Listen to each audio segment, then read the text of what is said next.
नमस्कार साथियों, राजस्थान के इतिहास में अब आज आप हेडिंग डालना राज सिंह के बारे में। तो अगला शासक है राज सिंह। राज सिंह का कालक्रम एग्जाम में पूछ लिया गया है। 1652 से 1680 है इनका राज सिंह का कालक्रम। देखो राज सिंह पहला काम क्या करेगा। राज सिंह पहला काम अपने नाम पर एक झील बनवाएगा, जिस झील का नाम राजसमंद झील है। तो ये आप ध्यान में रखना, राजसमंद झील का निर्माण करवाएगा।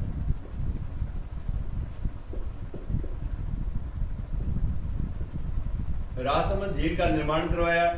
इस झील के नाम पर ही जिले का नाम पड़ गया। तो राजसमंद झील है कहाँ? राजसमंद में है। ये आपको ध्यान में रखना है। राजसमंद झील का निर्माण करवाया था गोमती नदी पर बांध बनवाकर। कौन सी नदी पे बांध बनवाकर? गोमती नदी पर बांध बनवाकर।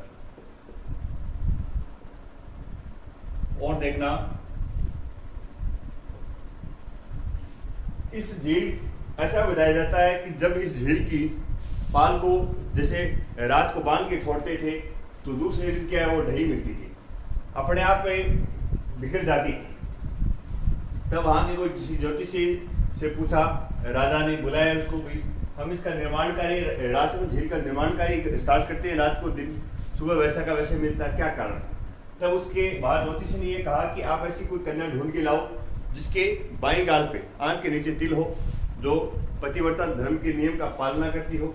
तब ऐसा बताया जाता, मारवाड़ से घेवर भाई लेके आए थे और घेवर भाई ने इस झील की नींव रखी थी। तो घेवर माता है, घेवर माता ने इस झील की नींव रखी।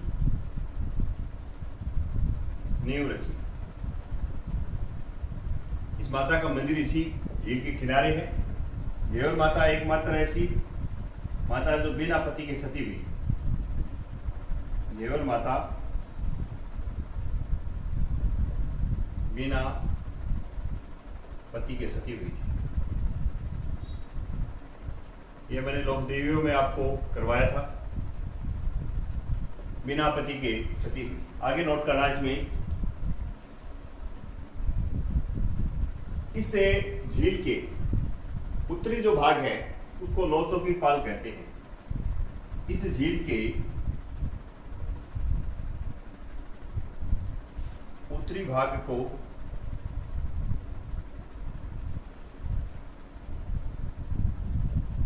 नौचौकी पाल कहते हैं।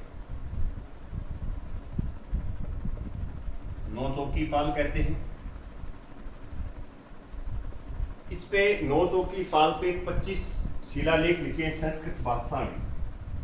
25 शिलालेख हैं। शिलालेख हैं कौन सी भाषा में? संस्कृत भाषा में। और ये जो शिलालेख है वो कौन सा लिखा गया है? यहाँ राज प्रशस्ति इसे नौचौकी पाल पर लिखी गई है। कौन सी प्रशस्ति? राज प्रशस्ति लिखी गई है। और राज प्रशस्ति के जो लेखक थे, राज प्रशस्ति लेखक इसके रणछोड़ भट्ट थे। रणछोड़ भट्ट इसके लेखक थे। ये आपको ध्यान रखना है। ये एशिया का सबसे बड़ा शिलालेख है। आप लिखना, यहाँ लिख लो, एशिया का सबसे बड़ा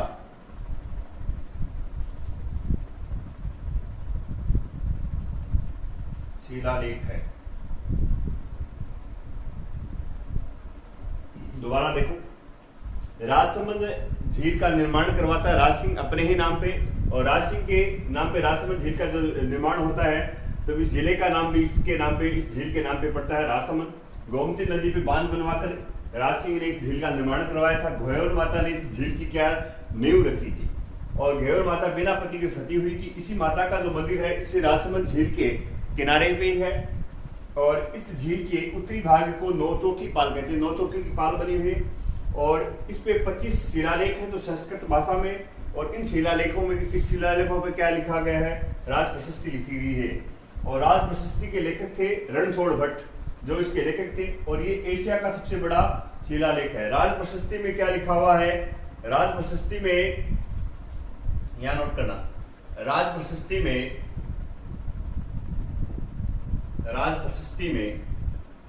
बप्पा रावल से राज सिंह तक का इतिहास लिखा गया है। बप्पा रावल से राज सिंह तक का इतिहास, ये आप मेवाड़ का इतिहास लिखा गया है, ये आपको ध्यान रखना। आगे देखो, अब राज सिंह और क्या करता है? राज सिंह और तो कुछ करता नहीं है।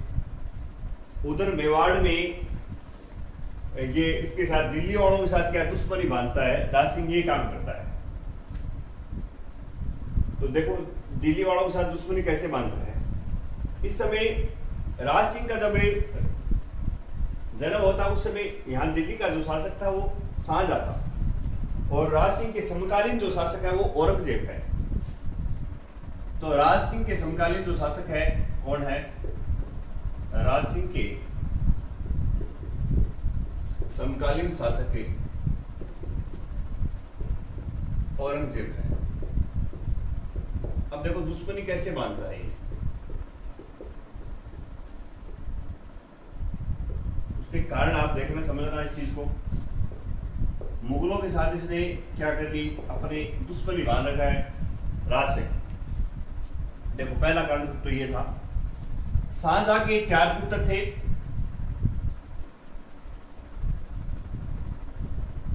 शाहजहां के कितने पुत्र थे? 4। एक का नाम मिलता है दारा,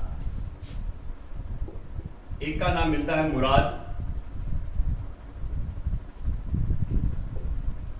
दारा मुराद है, औरंगजेब है। तो ये शाहजहां के पुत्र थे। एक था दारा, मुराद और सूजा मिलता है एक। ऐसा बताया जाता है दारा, मुराद, सूजा और औरंगजेब। दारा इनका ज्येष्ठ पुत्र था शाहजहां का। अब शाहजहां राजा बनाना चाहता है दारा का, और औरंगजेब भी क्या है? महत्वाकांक्षी शासक था। दोनों ने क्या है, इनके मध्य उत्तराधिकार का युद्ध चल रहा था। दोनों ने इसके पास, राज सिंह के पास संदेशा भिजवाते हैं ये दारा और औरंगजेब कि आप हमारी सहायता करो। पर राज सिंह क्या है? तटस्थ रहता। राज सिंह को कोई मतलब नहीं है। राज सिंह कहता है कि आपने किसी की सहायता नहीं करनी है। तब इस बात से लेके क्या औरंगजेब क्या हो जाता है? नाराज हो जाता है।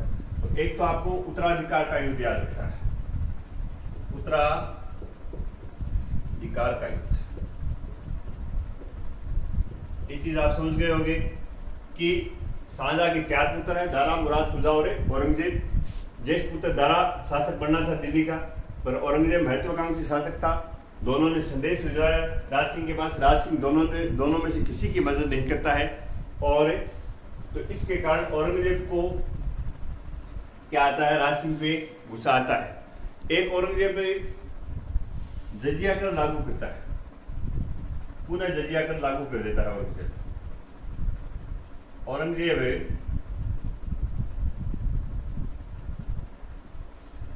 पुनः जजिया कर लागू करता है। जजिया कर लागू करता है। जजिया कर जो गैर मुसलमान होते उनके सैनिक सेवा के बदले जो कर लिया जाता है उसे जजिया कर कहा जाता है। औरंगजेब पुनः जजिया कर लागू करता है।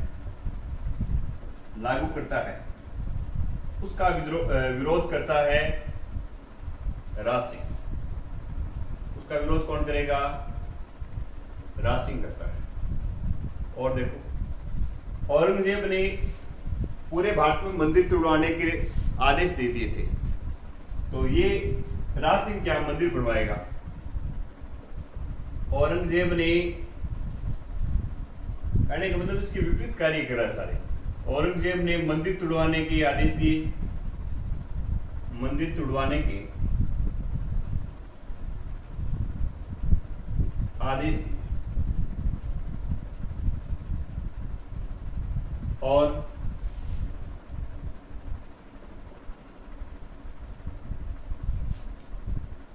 राज सिंह ने मंदिर बनवाए। देखो राज सिंह ने कौन कौन से मंदिर बनवाए वो आप नोट करना, पहले यहाँ तक नोट करो। राज सिंह ने 3 मंदिर मुख्य बनवाए थे। तो राज सिंह के समकालीन शासक औरंगजेब था, तो एक कारण तो ये हो गया इनके मुगलों के साथ एक युद्ध का, कि एक तो उत्तराधिकार का युद्ध, औरंगजेब और दारा के दोनों में किसी की सहायता नहीं करते, औरंगजेब को इस बात का गुस्सा आता है। दूसरा, औरंगजेब ने जजिया कर लागू किया, तो उसका क्या है, इस राज सिंह ने क्या है, विरोध किया है। औरंगजेब मंदिर तोड़ाने के आदेश दे रहा है, राज सिंह यहाँ मंदिर बनवा रहा है। तो 3 मंदिर बनवाता है राज सिंह, देखना।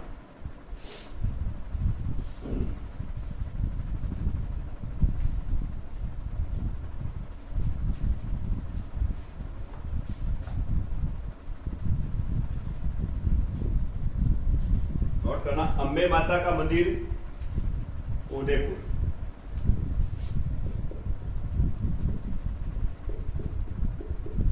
अंबे माता का मंदिर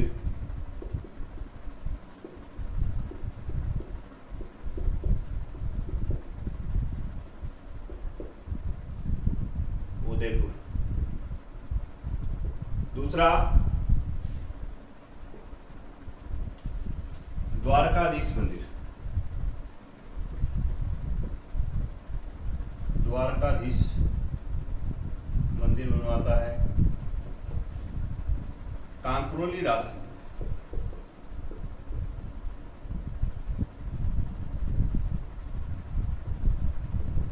एक श्रीनाथ जी का मंदिर बनवाता है नाथद्वारा में, श्रीनाथ जी का मंदिर नाथद्वारा। ये 3 मंदिर बनवाता है। वहां औरंगजेब मंदिर तोड़ रहा है, ये मंदिर बनवा रहा है। तो ये 3 मंदिर है। अंबे माता का मंदिर उदयपुर में बनवाया, उसके बाद द्वारकाधीश जी का मंदिर बनवाया कांकरोली में, और श्रीनाथ जी का मंदिर बनवाया नाथ द्वारा राजसमंद में।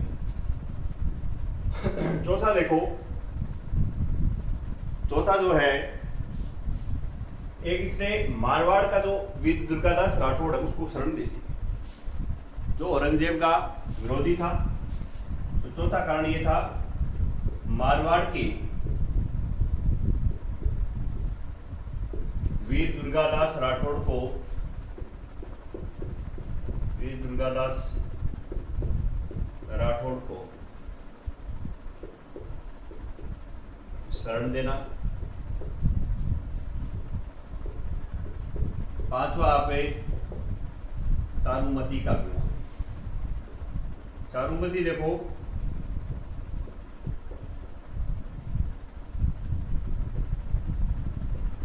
ये अजमेर का शासक, किशनगढ़ के शासक मानसिंह की पुत्री थी। किसकी पुत्री थी? किशनगढ़ शासक के मानसिंह की पुत्री थी।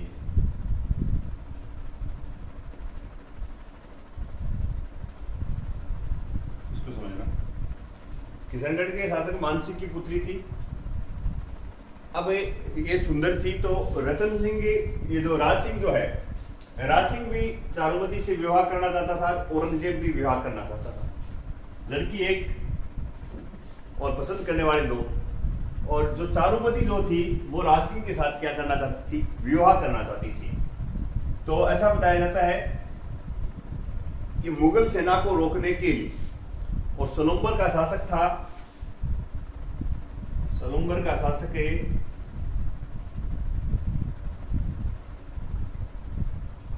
राव रतन सिंह चुंडावत। इस समय सलूम्बर का शासक था राव रतन सिंह चुंडावत। इसको राज सिंह ने कहा कि यार जब तक मेरी शादी नहीं हो जाए चारुमती के साथ, तब तक आप मुगल सेना को रोकना। इससे रतन सिंह चुंडावत का भी नया नहीं, उसकी शादी हुई थी, और किसके साथ हुई थी? सैल कंवर के साथ हुई थी। सैल कंवर, जिसे हार्डी रानी बोला जाता है, हार्डी रानी। एग्जाम में यहाँ से प्रश्न पूछा जाता है, ये पूछा गया है एग्जाम में। सैलकर हार्डी रानी ये नवविवाहिता थी राव रतन सिंह चुंडावत की। तब ऐसा बताया जाता है, जब युद्ध में था रतन सिंह चुंडावत, तो अपने सैनिक को भेजता है कि मेरे को यार रानी की याद आ रही है, तो आप कोई सेनानी लेके आओ। तब सेनानी में ऐसा बताया जाता है कि रानी ने यह सोचा कहीं राजपूत योद्धा है, युद्ध में हार ना जाए, तो इन्होंने सहेल कंवर ने अपना क्या दे दिया, गर्दन काट के उसको सेनानी के रूप में दे दी। तब ऐसा बताया जाता है, देख लो राजस्थान के इतिहास में ऐसी भी रानियां थी जो गर्दन काट के और अपनी पत्नी को सेनानी के रूप में दे देती थी। तो इस युद्ध में राव रतन सिंह टुडावत भी वीरगति को प्राप्त हो जाते हैं और चारुमती का विवाह राज सिंह के साथ आराम से राजी खुशी संपन्न हो जाता है। इधर इन दोनों का ये दोनों वीरगति को प्राप्त हो गए थे। तो ये आप ध्यान में रखना। औरंगजेब के साथ इसकी शादी नहीं हो पाती है। तो ये 5 कारण आपको बता दें। 1680 में अब राज सिंह की क्या हो जाएगी, 1680 में राज सिंह की मृत्यु। 1680 में राज सिंह की मृत्यु। अब औरंगजेब के साथ ही इसने क्या दुश्मनी बांध के छोड़ गया। इसके बाद इसका पुत्र होगा, जिसके बारे में हम चर्चा करते हैं। पुत्र होगा जयसिंह, जयसिंह प्रथम। हेडिंग डाला जयसिंह। जयसिंह जो है 1680 से 98 इसका कालक्रम है जयसिंह का। राणा जयसिंह 1680 से 98। अब जयसिंह को पता है कि युद्ध करने में कोई फायदे वाली बात नहीं है, तो जयसिंह ने औरंगजेब के साथ क्या कर ली, दूसरी मुगल मेवाड़ संधि कर ली। इसने फिर से दोबारा मुगल मेवाड़ से संधि की, मुगल मेवाड़ संधि। ये एग्जाम में कमी पूछी जाती है। तो फर्स्ट जो संधि हुई मुगल मेवाड़ संधि, ये द्वितीय है भी, द्वितीय मुगल मेवाड़ संधि है। ये हुई 21 जून 1681 को। 21 जून 1681 को हुई। इसने औरंगजेब की सारी शक्ति मान ली। मुगल शहजादे आजम खां आया था और उसके साथ इसने संधि स्वीकार कर ली। मुगल शहजादे आजम खां,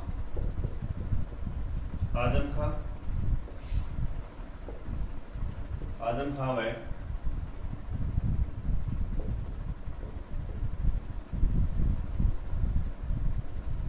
मुगल शहजादे आजम खां ने राणा जयसिंह के साथ संधि कर ली। राणा जयसिंह के साथ क्या कर ली, संधि कर ली। आपको ज्यादा ध्यान नहीं रखना है इस बात का। जयसिंह के साथ संधि कर ली, वो मेन कंसेप्ट वही है जहां से एग्जाम में पूछा जाता है कि 5 फरवरी 1615 को जो मुगल मेवाड़ संधि पहली हुई थी वो ज्यादा पूछी जाती है। तो ये दूसरी मुगल मेवाड़ संधि है। मुगल शहजादे आजम खान ने राणा जयसिंह के साथ क्या कर ली है, संधि कर ली। उसके बाद जयसिंह एक काम करवाएगा, जयसमंद झील का निर्माण करवाएगा उदयपुर में, जिसे ढेबर झील भी कहा जाता है। इस झील में 7 टापू हैं। जो बड़ा टापू है वो बाबे का भागड़ा और छोटा टापू है उसका नाम प्यारी भित्ता है। तो ये आप नोट करना। जयसमंद झील का निर्माण करवाया, जयसमंद झील का, ये एग्जाम में पूछ लिया गया, निर्माण करवाया। उदयपुर में है जयसमंद झील। और इस झील में 7 टापू हैं।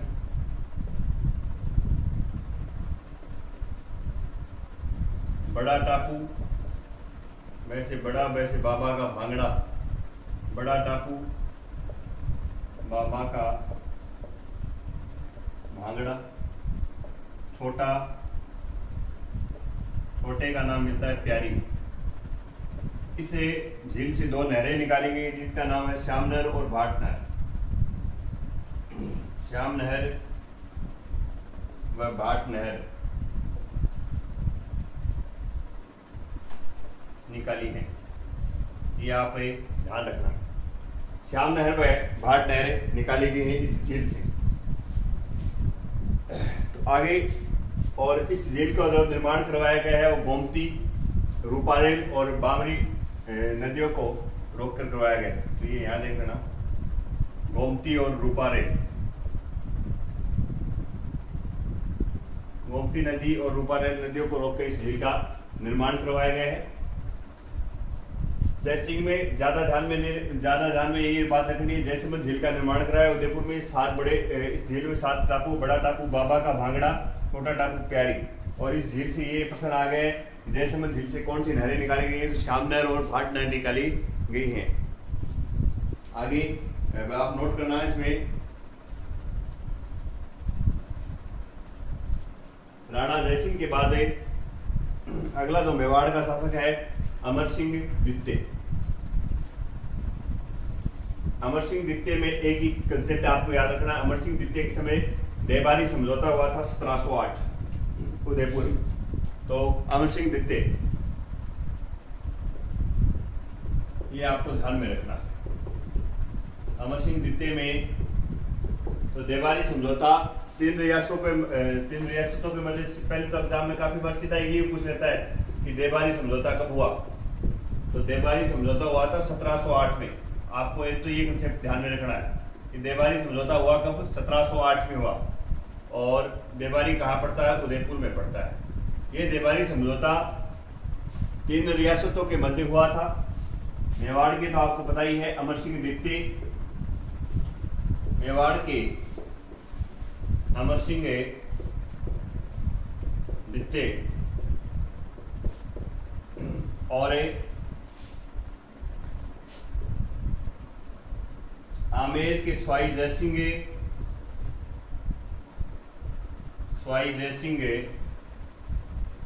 सेकंड और मारवाड़ के अजीत सिंह, मारवाड़ के अजीत सिंह, इन तीनों के मध्य देबारी समझौता हुआ था। उद्देश्य क्या था, देखो देबारी समझौता 1708 उदयपुर में हुआ। तीनों, एक तो मेवाड़ का शासक अमर सिंह द्वितीय है, आमेर का शासक स्वाई जयसिंह द्वितीय है और मारवाड़ के अजीत सिंह है। इन दोनों के पास राज्य नहीं था, तो उद्देश्य इनका था खोया हुआ साम्राज्य प्राप्त करना, खोया हुआ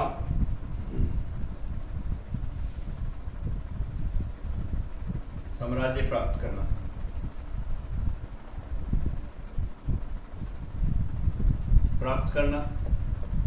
सर्दी इसकी देबारी समझौते की शर्त ये थी, अमर सिंह ये बात बोला, भाई देखो बात ये है सीधी, आपने एक पुत्री है जिसका नाम था चंद्रकमरी, जब तो बोले ऑटो मिल जाके एक सगे ब्याह कर ले।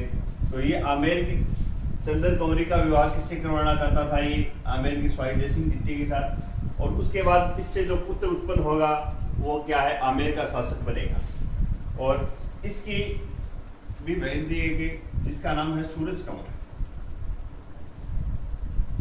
वो भी करा दी सगे ब्याह। दोनों ब्याह करवा दियो स्वाई जयसिंह द्वितीय के सगे। चंद्रकमरी से तो माधो सिंह और ये इससे ईश्वर सिंह।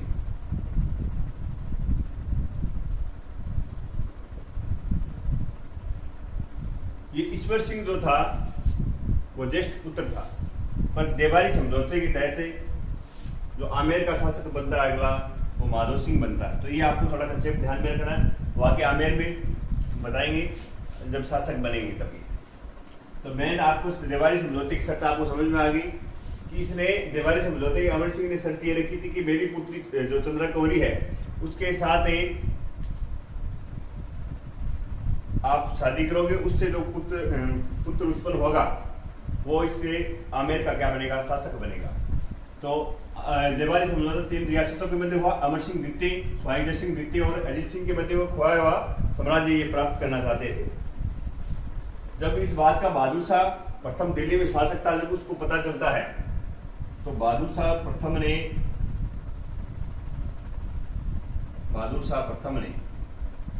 मेवाड़ में संदेशा भिजवा देता है कि भाई आप उनसे ये कह दो कि आप मेरे से गलती मांग लेंगे और मैं उनको अपना खोया हुआ साम्राज्य वापस दे दूंगा।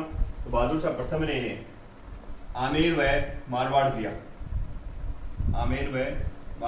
कि बहादुर शाह प्रथम समझ गया था कि तीनों सेनाएं एक जगह इकट्ठी होकर आ रहे, इतनी बड़ी सेनाओं का अपने सामना नहीं कर सकते। तो बहादुर शाह ने इन्हें प्रथम ने आमेर व मारवाड़ की जागीरें, आमेर व मारवाड़ रियासत से वापस दे दी।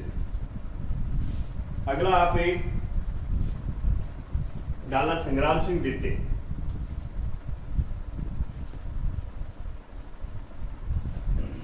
संग्राम सिंह जो द्वितीय है इसने एक अपनी पुत्री के लिए सहेलियों की बाड़ी का निर्माण करवाया था। सहेलियों की बाड़ी जो एग्जाम में काफी बार पूछी गई है। एक हुड्डा सम्मेलन, तो संग्राम सिंह दित्ते, इनसे दो कंसेप्ट पूछे जाते हैं। संग्राम सिंह दित्ते, एक तो सहेलियों की बाड़ी का निर्माण करवाया, सहेलियों की बाड़ी का निर्माण करवाया। सहेलियों की बाड़ी कहाँ है? उदयपुर में।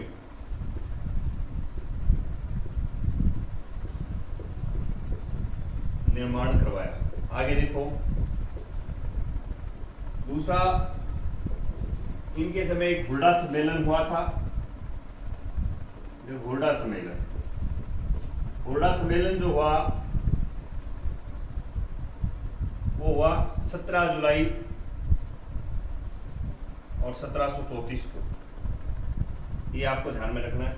हुड्डा सम्मेलन 17 जुलाई 1734। जगह का नाम हुड्डा सम्मेलन हुआ कहाँ? तो भीलवाड़ा में हुआ। भीलवाड़ा में। इसकी योजना हुड्डा सम्मेलन की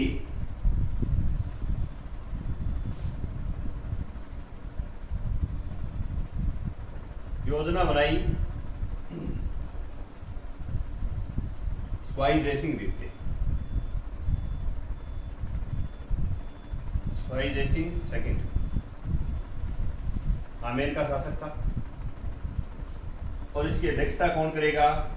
इसका अध्यक्ष बनाए से संग्राम सिंह दित्ते को। कारण क्या था? उद्देश्य क्या था इसका? मराठाओं को राज्य से बाहर करना। उद्देश्य इसका ये था, ये मराठाओं के, स्वाई जयसिंह मराठाओं के आक्रमण से बहुत परेशान था, तो मराठाओं को राज्य से बाहर करना। देखो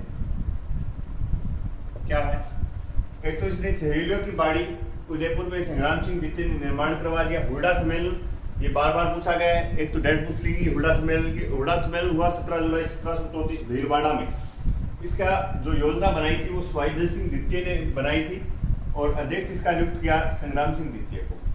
और उद्देश्य ये था कि मराठाओं को इस राज्य से ही बाहर कर देना।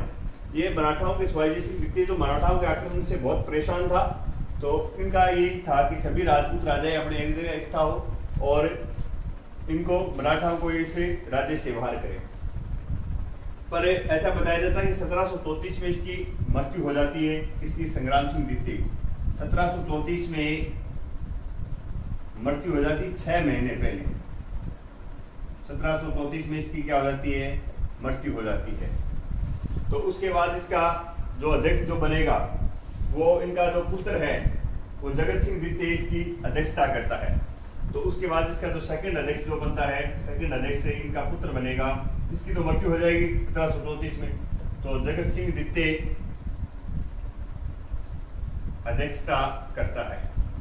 और ये जगत सिंह दित्ते ये कहता है कि सभी राजे वर्षा ऋतु के बाद अपने रामपुरा गांव में इकट्ठा होंगे और इन मराठाओं के ऊपर एक साथ आक्रमण करेंगे और इनको क्या कर देंगे? मराठाओं को राज्य से बाहर कर देंगे। पर ऐसा बताया जाता है ये आंदोलन भी, इनका जो ये सम्मेलन है ये फेल हो जाता है, क्योंकि राजा इकट्ठे होते नहीं है।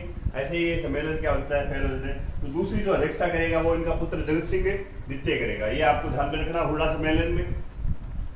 अब आगे हेडिंग डालना जगत सिंह दित्ते।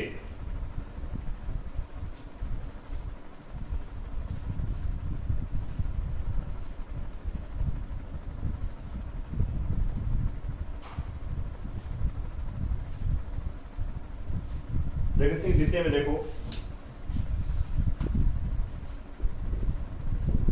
जगत सिंह दित्ते में अपने को ज्यादा तो कंसेप्ट नहीं ध्यान में रखने, सिर्फ 2 कंसेप्ट ध्यान में रखने। एक तो इसने हुड्डा सम्मेलन की अध्यक्षता की, एक तो ये याद रखना है। एक इसने पिछोला झील के पीछे जगन्निवास महल बनाए। हुड्डा सम्मेलन की अध्यक्षता की। आगे नोट करना दूसरा, पिछोला झील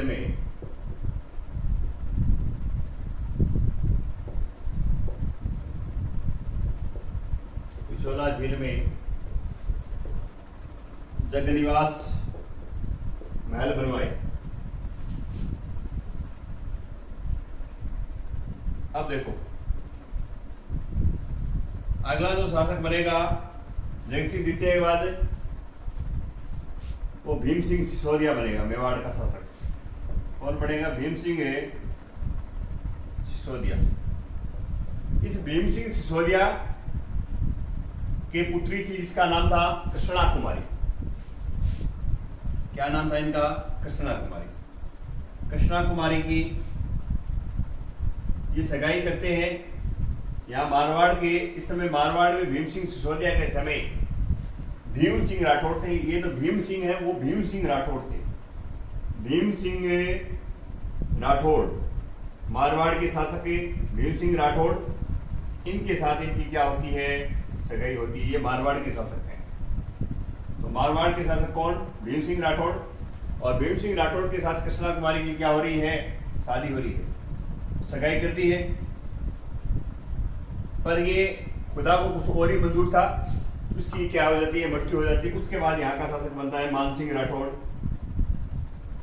जब इसकी मृत्यु हो जाती है तब भीम सिंह सिसोदिया ने ये सगाई तोड़ के और आमेर के राजा जगत सिंह कछावा के साथ, अब इसकी सगाई किसके साथ करती? सेकंड दूसरी बार में जगत सिंह कछावा के साथ शादी सगाई कर दी है। तब ये मान सिंह राठौड़ भीम सिंह सिसोदिया को कहता है कि आप राठौड़ों का अपमान कर रहे हो, आप हमारे जो राठौड़ों का जो नारियल आया हुआ है उसको आप ये आमेर की कछाओं को नहीं दे सकते। तो इनके मध्य एक युद्ध होता है। उस युद्ध का नाम आप नोट करना, जो युद्ध होगा वो होगा घिंगोली का युद्ध। तो नोट करना घिंगोली का युद्ध।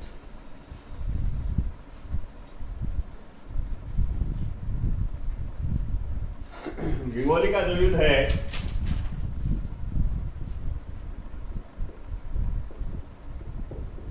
घिंगोली का युद्ध वो हुआ 1807 में। मानसिंह राठौड़, मारवाड़ का राजा मानसिंह राठौड़ और जगत सिंह कछावा के मध्य हुआ। जगत सिंह कछावा के मध्य हुआ। इस युद्ध में मानसिंह राठौड़ हार जाते हैं और विजय होते हैं जगत सिंह कछावा। पर मानसिंह राठौड़ माने का, ये तो बार बार भीम सिंह सिसोदिया की क्या है कि आपने ये गलत किया। भाई हर बात क्या है, दूसरे तीसरे दिन आक्रमण करने का मतलब आक्रमण करता रहता था ये मेवाड़ पे मानसिंह राठौड़। तब इसका उपाय क्या हुआ था? अमीर खां पिंडारी के कहने पर, अमीर खां पिंडारी के कहने पर कृष्णा कुमारी को जहर दे दिया गया। कृष्णा कुमारी को जहर दिया। और इस घिंगोली युद्ध का कारण कौन था? कारण इसका कृष्णा कुमारी थी। ये आपको ध्यान में रखना है। कृष्णा कुमारी थी। ये मेवाड़ की, मारवाड़ की और आमेर की तीनों रियासतों के मध्य इसमें क्या हो गया है? युद्ध हो गया है। अब देखो भीम सिंह सिसोदिया के समय ही 1818 में यहाँ ईस्ट इंडिया कंपनी आ जाती है और भीम सिंह सिसोदिया 1818 में ईस्ट इंडिया कंपनी के साथ क्या कर लेगा? सहायक संधि कर लेगा। तो ये आपको विशेष ध्यान में रखना, एग्जाम में काफी बार पूछ लिया गया। 1818 ईस्वी में भीम सिंह सिसोदिया ने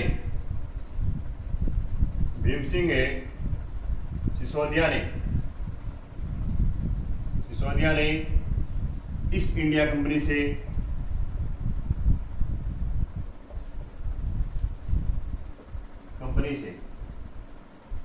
संधि कर ली। कर्नल जेम्स टोड था, उसके प्रयासों से 1818 ईस्वी में, और कर्नल जेम्स टोड के प्रयासों से भीम सिंह सिसोदिया ने ईस्ट इंडिया कंपनी के साथ क्या कर ली? सहायक संधि कर ली थी। ये देखो सहायक संधि क्या होती थी? ऐसा बताया जाता है इस संधि में ये था, सहायक संधि का मतलब कि जब अंग्रेजों की कोई दिक्कत होगी तो यहाँ के जो राजपूत शासक हैं वो उनकी सहायता करेंगे, और जब यहाँ के जो राजपूत शासकों को कोई दिक्कत होगी तो ये यहाँ के जो ये अंग्रेज जो है वो इनकी सहायता करेंगे। ये 1818 में ईस्ट इंडिया के साथ इन्होंने क्या कर ली, सहायक संधि की थी। ये आपको विशेष ध्यान रखना है। सहायक संधि किसने की, मेवाड़ शासक है भीम सिंह सिसोदिया ने की। आगे देखना, और भीम सिंह सिसोदिया के समय ही यहाँ कर्नल जेम्स टोड को क्या बनाया गया था, पॉलिटिकल एजेंट बनाया गया था। और नोट करना, एक मेवाड़ के आगे जो भीम सिंह सिसोदिया के बाद है सरदार सिंह। सरदार सिंह को आप इतना ध्यान में रखना, इनके समय, सरदार सिंह के समय ये मेवाड़ के शासक हैं। सरदार सिंह 1841 में मेवाड़ भील कोर का गठन हुआ था इनके समय। मेवाड़ भील कोर का सीधा पूछा गया कि मेवाड़ भील कोर का गठन कब हुआ, तो 1841 में हुआ था। मेवाड़ भील कोर का गठन हुआ, ये आपको ध्यान में रखना है। उसके बाद आगे शासक होंगे स्वरूप सिंह। तो 1857 की क्रांति में अंग्रेजों की सहायता की थी स्वरूप सिंह ने, मेवाड़ शासक स्वरूप सिंह ने। 1857 की क्रांति में अंग्रेजों की सहायता की मेवाड़ शासक है स्वरूप सिंह। एक इनके बारे में मैंने आपको विजय स्तंभ के अंदर पढ़ाया था कि विजय स्तंभ की जो बिजली गिर के 9वीं मंजिल जो गिर जाती है उसका इसका पुनर्निर्माण कराएंगे, पुनर्निर्माण विजय स्तंभ का। मेवाड़ के महाराणा शासक है स्वरूप सिंह ने, ये आपको ध्यान में रखना है। राजस्थान के एकीकरण के समय यहाँ के शासक हुए महाराणा गोपाल सिंह। राजस्थान के एकीकरण के समय, एकीकरण के समय तो मेवाड़ के शासक कौन थे, महाराणा गोपाल सिंह थे। तो सरदार सिंह के समय एक याद रखना आपको, 1841 में मेवाड़ भील कोर का गठन हुआ। मेवाड़ के स्वरूप सिंह जो शासक थे वो 1857 की क्रांति में अंग्रेजों की इन्होंने क्या की थी, सहायता की थी। और पुनर्निर्माण किसका करवाया था, विजय स्तंभ का करवाया था, जो 9वीं मंजिल गिर गई थी उसका इसने पुनर्निर्माण करवाया था। महाराणा भोपाल सिंह राजस्थान के एकीकरण के समय यहाँ के शासक थे। इसी के साथ अपना जो मेवाड़ राज्य है वो आज पूर्णतः कंप्लीट हो चुका है। धन्यवाद साथियों।